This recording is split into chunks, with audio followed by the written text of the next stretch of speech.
to start off with, the whole reason I decided to come back to YouTube and put out a video on this in the first place, because I told myself that I wasn't going to do another negative discussion video for a long time, because what am I going to say that hasn't been said a million times by other people? You know, and I don't think that we need 50 videos all saying the same thing on YouTube. Like, I'd rather just comment on somebody's video that's already saying everything that I want to say and just be like, I agree. But I saw this, and I believe that I now have some things to say, and I think you guys do too. On one of the most recent posts by Gun to the Texas Chainsaw subreddit, on the support update, whenever they came in on 3/11/2025 and told everybody, like, hey, we fixed the servers after they were down for days and days and nobody could get a lobby. Somebody replied to that, and they said, is the next patch going to be in March? And then Sid replied and said, we haven't released a date on when our next patch is going live. However, we are working on it, and when we can share a date, we will. And then this other person says, you make it sound like there's a chance we might not even get a patch before April. Well, until then, I've had my fun in Texas, I guess. So there is an implication here that we might not even be getting, we might not even get an update in March. And we already haven't got one in February.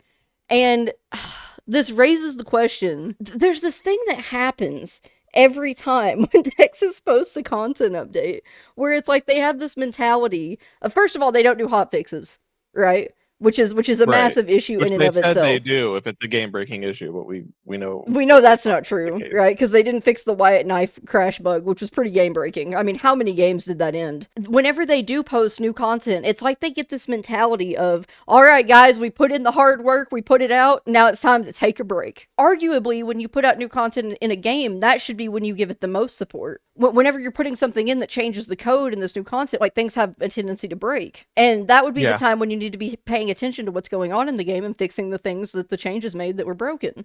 Yeah? I mean, I don't know. That's just the way that I see it. And it's just been bad. I don't know any other game developer that does that. The wording they use for the delay, too, from Matt Shacha in the official Gun Discord. But seriously, Matt, is there going to be a February patch? And he's like, that's the goal. But if it's not ready, it will slip. We won't force it out shaky. So I don't have a date yet. Would recommend keeping an eye on channels. If it gets delayed, and will we get a post? There's a lot of content slated for the end of the month. And he's like, the typical methodology. Oh my God, that's the one! Would be to share that it's slipping past February before the end of February, but we aren't confirmed on a slip yet, though we're coming down to the wire. Why is he talking? Wait, why is he talking like a magical gnome that lives under a bridge in an RPG? Why did he word that way? Like, why doesn't he just speak plainly? The way that he worded that, like, something about it just like ticked something in my brain and made me so mad. It it sounded so pretentious. Maybe I don't know. Maybe he actually talks like that. I've never seen him actually talk like that. But like the way he worded that, it just pissed me off. Anyway, sorry, please continue. If your patch was that close at the end of February, it's now 2 weeks into March. So I don't think the patch was that close. I just don't think you intended to have a February patch. Because Vanilla actually made that joke about us not even getting a patch in March or whatever. And like, you were joking. You were joking when you said it. And then I saw this, and as soon as I saw it, I sent it to the group chat, and I was like, holy shit, Vanilla was right. Oh my gosh. And they might prove us wrong. Like, maybe like on like March 25th, they put out a patch like there at the very end. And like, if they did, I hope they prove us wrong. I hope they do. I hope they turn it around and make me look stupid for making fun of them for saying that, you know, right. Because like, if that's the case, then we'll all be having fun on Texas again. I mean, I haven't put content on the channel in over 2 weeks because, okay, first of all, TCM content has just not been doing as well on YouTube. And if you take a look at like the other TCM channels, you'll notice that everyone is kind of moving on to other games and trying to push variety. People are trying to push variety content. They're trying to move away from TCM and do something else.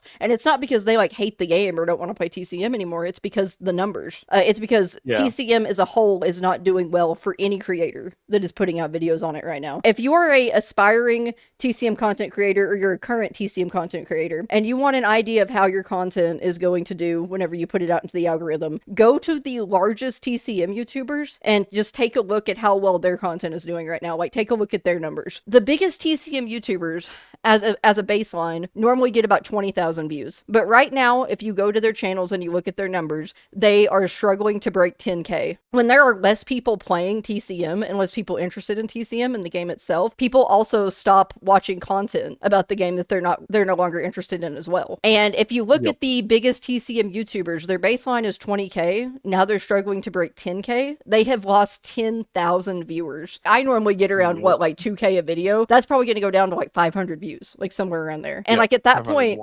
yeah, at that point, it's like, what's the point in even posting? Especially when there's not much going on with the game and I'm not having fun with it. And then like the numbers also aren't there whenever I post something on YouTube. Like, why would I continue posting? Why would I continue with the game? Yep. Yeah. What I hate is that we had the expectation for monthly updates, and what sucks is that was already like kind of an irk because we were getting bi-weekly updates. But now whenever we're like, where's the patch this month, it's like we're being rude when that's the expectation. So the fact that like we've gone this long without an update and they're kind of like, well, we might get it, but you know, you can't be upset about it. It's like, but you've passed the deadline. I don't see how they expect people to make content or promote their shit. Because, like, if there's not an update coming around and there's nothing new in the game, why would you continue creating content? And when you bring up the Steam numbers, people are always like, oh, well, that doesn't count console. Like, that's just Steam numbers. And, like, PC is the lowest amount of players in the player base. You are dreaming if you're thinking that's not also happening on console. And not only that, but I remember we started noticing it. Because every single time we would play TCM, we were coincidentally running into people that we know, either people that we're like recognizing from like Nick's chat,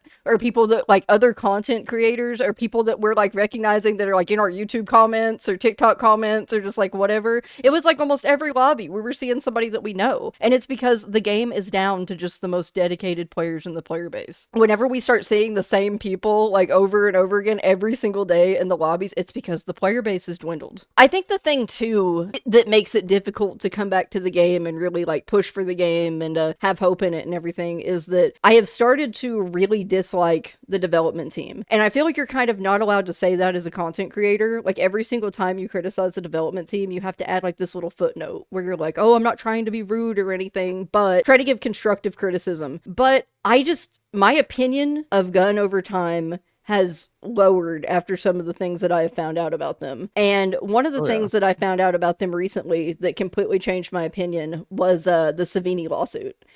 And it's difficult to find information on this because whenever you look up the Savini lawsuit, a bunch of stuff comes up about the Friday the 13th lawsuit, and Google has kind of buries it. You know, because like you search gun and lawsuit and you just get a bunch of stuff about Friday the 13th. But this is actually completely different. This has nothing to do with the Friday the 13th lawsuit. Did you guys know that Tom Savini actually sued Gun Interactive and won? There's actually a video that goes through all of it by somebody named Not Aldermach. I'll leave it in the description so that you guys can see it, but it's an excellent breakdown of the entire history Friday the 13th and all of the drama and the shady things that happened around that game that most people might not be aware of. It's an excellent documentary. So Tom Savini created a skin for Jason in the Friday the 13th game, but this game was a backer reward for people that backed the game on Kickstarter before its release. However, codes for this skin began appearing on eBay after release from an individual seller, selling for hundreds of dollars. If an individual seller is selling these codes for Savini Jason, then Savini himself is getting cut out of that transaction. But the crazy thing is, this individual seller that was peddling the codes actually ended up being traced back to Gun Interactive themselves. So ever since I learned that, it just kind of all started coming together. And I don't know, it just made me feel like these people, they just have the mentality of less of like game developers and more like people that want to get their money early, get as much as possible, string people along for as long as they can, and then just move on to the next thing. And as I said before, I mentioned a Friday the 13th documentary on YouTube, and when you watch this documentary, your eyes will be opened. It's like opening your third eye. The trajectory of both games is almost exactly the same. They have followed the exact same blueprint with TCM that they did with Friday the 13th. And it just kind of feels like people, and I don't want to call them scammers, because a scammer is someone that sells you something and then you never get what you paid for, right? And even though things are coming late and things are coming broken, we're still essentially getting what we paid for. But it definitely feels like a development team that has the same mentality as scammers, that think like scammers, right? Get your money early and then move on to the next thing when people get mad. Only this time, they have ramped up the cosmetic monetization. Yeah, now they found a way to string people along. I'm sure to get their money's worth with this project before they kill it. The crazy thing is, though, about that is that they would make even more money if they just supported the game a little bit better. And that's another thing, is that when they put out, like what I was talking about earlier, where it seems like they put out these big content updates and then just take a massive break until people like stop playing eventually because shit is broken, and then they'll try to come back and be like, oh, we fixed things like over a month later, but you've already lost the players that came back. Yeah, the missed potential of this game is basically what I can specifically pinpoint it at is the negligence to basically do things that other games have done, to things that have already been established in the market. There's no progression system at all. There's nothing to grind for. A lot of games have like an account level that's just infinite, but it's enough to keep you playing. That's another thing I wanted to touch on, actually, is that the progression system, right? The progression system in TCM is not built for longevity. Nothing in TCM is built for longevity.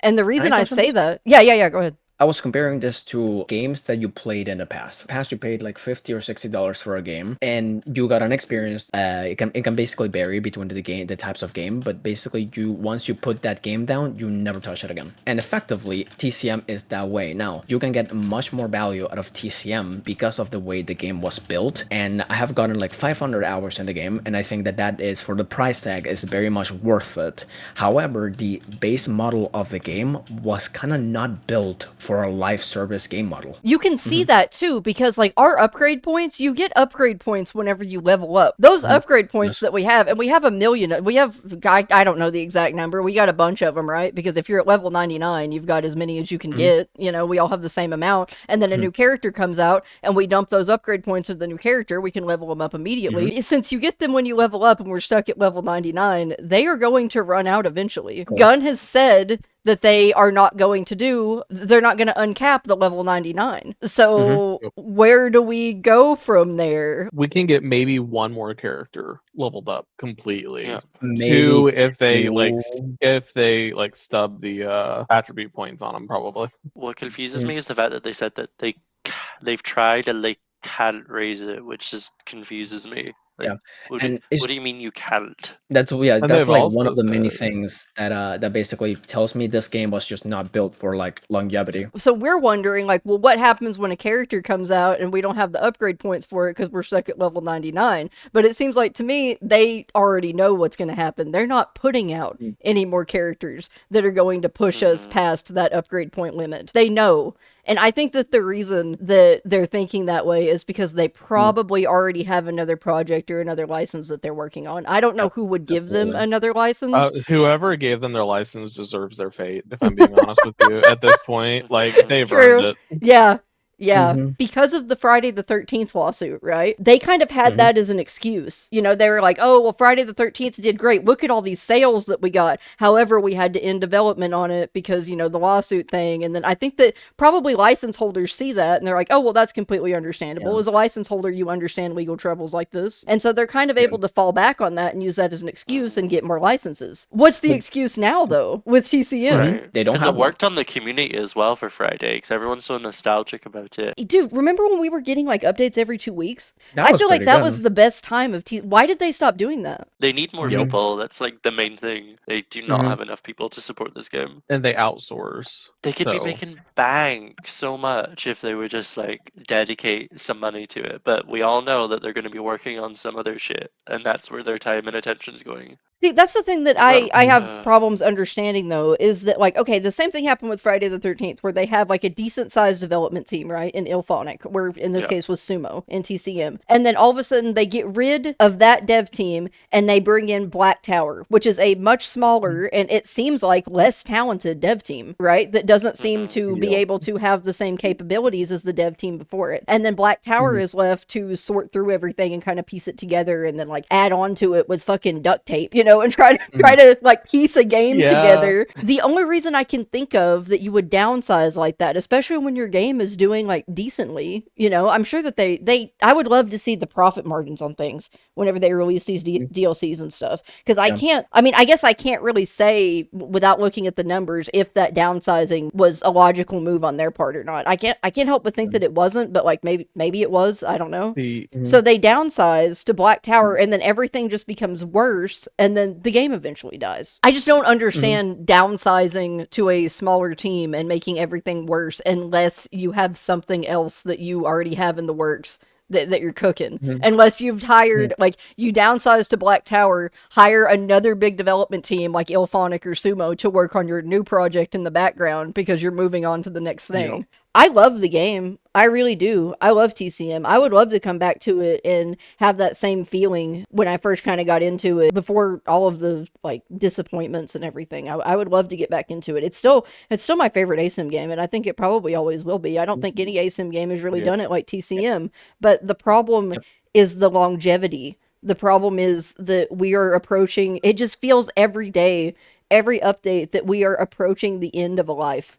What would have happened if they had like actually updated perks, if they had actually done character balances? Because at the end of the day, the Nancy changes were notepad changes. They just opened a little notepad and changed some numbers around. There you go. Nancy is now a very solid family member. They could do that consistently, like every month. They could do that, and people would appreciate it. And I think the game would be better for it. Even if it was a fucked up change and they ended up having to go back on it, like just them putting the effort into it and trying would be worth it for them. It would probably bring a lot of people back to the game and keep them playing it consistently because it's like, oh, what are they going to do this month? Like if they just did consistent balance changes, but like we haven't gotten that. We've gotten outfits. God, that the same Leland jacket has been put out like 3 times. The same Leland jacket. It's the same jacket. Yep. He gets the same jacket every time. I just don't understand it. But okay, I have the final question. Are you guys ready? Do you guys think that we are cooked, or do you guys think that they can bring it back? We are cooked. Oh, we're on a nosedive. We're gonna hit the ground. Think so? I think so too. The brace position is not going to help. I think at least too. I think the content creators are at least cooked too. Because I think that TCM content the algorithm has pushed it less and less as the months have gone along. I don't think that there is going to be a big revival in people that are interested in watching it. We do have at least one more family member, I believe, that, I mean, of course, hasn't been confirmed, but there's been leaks, there's been, like, mocapping recorded, but more than likely, there are characters that are coming out, right? But it's just a matter of how many people are going to actually be interested in those characters at some point, and how long is that going to last. So people come back, they play the new character for maybe like a week or two, and then they go back to playing Marvel Rivals. Back to the Steam charts thing, we peaked 100 extra average players for Bones and Wyatt. Oh, So wow. That's use terrible. that as your metric. It just doesn't. I mean, look at, what are we? We're like 2 months out, and look where it's at now. Like, people are clawing the ground for views practically. And I think that when the content creators are cooked, I think the game is probably pretty cooked, because when people stop watching the game and people stop talking about the game, people stop playing the game.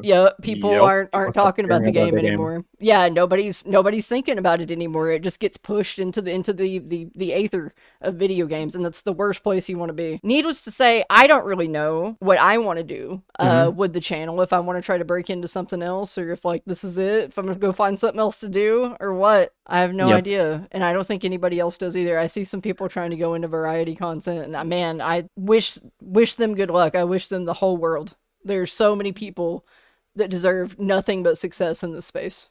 So many of them. And I hope that they're able to kind of break out of the limbo that Gunn has put us all in. I really do. Yep. But I don't know where I'm going. Y'all know where you going?